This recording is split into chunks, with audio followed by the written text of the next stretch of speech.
Hello friends, നിങ്ങൾ ഗിന്നുവാണേ.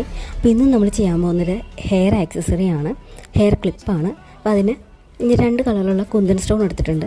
പിന്നെ നമ്മൾ കടകളിൽ നിന്നൊക്കെ സാധനങ്ങൾ മേടിക്കുമ്പോൾ കിട്ടുന്ന തുണിയുടെ സഞ്ചി ഉണ്ടല്ലോ, അതാണ് ഞാനിവിടെ എടുത്തിരിക്കുന്നത്. ആ സഞ്ചിയിൽ നിന്നും കുറച്ച് ഭാഗം കട്ട് ചെയ്തെടുത്തിട്ടുണ്ട്. അതിൽ നമ്മളിപ്പോൾ എടുത്തിരിക്കുന്ന റൗണ്ട് കുന്തൻ സ്റ്റോണാണ്.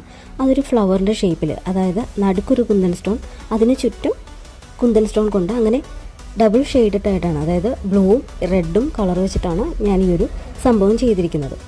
ഓക്കെ, അത് അതിലൊന്ന് ഒട്ടിച്ച് നന്നായിട്ട് അത് ഉണങ്ങിയതിന് ശേഷം ഫുൾ അതിൻ്റെ സൈഡ് ഭാഗവും എല്ലാം ഒന്ന് കട്ട് ചെയ്ത് നീറ്റാക്കി എടുക്കുക.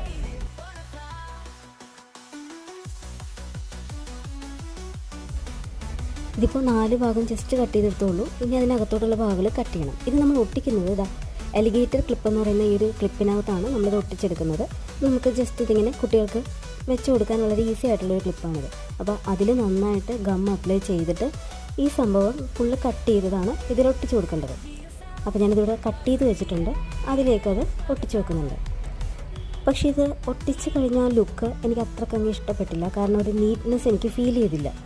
അപ്പോൾ അതുകൊണ്ട് തന്നെ ഞാൻ ഇതിൻ്റെ ആ ഗ്യാപ്പ് വരുന്ന 2 സൈഡിലും, അതായത് ഈ ഫ്ലവേഴ്സിൻ്റെ ഗ്യാപ്പുകളിലൊക്കെ ഞാൻ ഇതിൻ്റെ സ്റ്റോൺ വീണ്ടും ഒട്ടിച്ചു കൊടുത്തു. അതിൽ നമുക്കിഷ്ടമുള്ള കളേഴ്സ് ഒട്ടിച്ചു കൊടുക്കാം. ഞാനിപ്പോൾ റെഡ് തന്നെയാണ് ഈ 2 സൈഡിലും ആ ഗ്യാപ്പ് ഫില്ല് ചെയ്ത് ഒട്ടിച്ചു കൊടുത്തത്. അപ്പോൾ കുറച്ചും കൂടി ഒരു ഫില്ലിങ് ആയിട്ടുണ്ട് ആ ഒരു ഡിസൈൻ. ഒരു ഫ്ലവറായിട്ട് ഇരുന്നതിനേക്കാളും ഇങ്ങനെ വന്നപ്പോഴാണ് എനിക്ക് കുറച്ചും കൂടെ നീറ്റായിട്ട് ഫീൽ ചെയ്തത്. അപ്പോൾ അങ്ങനെ തന്നെ വെക്കാമെന്ന് കരുതി ആ രീതിക്ക് ഞാൻ സെറ്റ് ചെയ്തെടുത്തു. അപ്പോൾ ഇതാണ് കുന്തൻ സ്റ്റോൺ കൊണ്ട് നമ്മൾ ഉണ്ടാക്കിയ ക്ലിപ്പ്. ഇത് നമുക്ക് ഈസി ആയിട്ട് ഉണ്ടാക്കാവുന്നുള്ളൂ. അപ്പോൾ എല്ലാവരും ട്രൈ ചെയ്ത് നോക്കാം. Okay, thank you.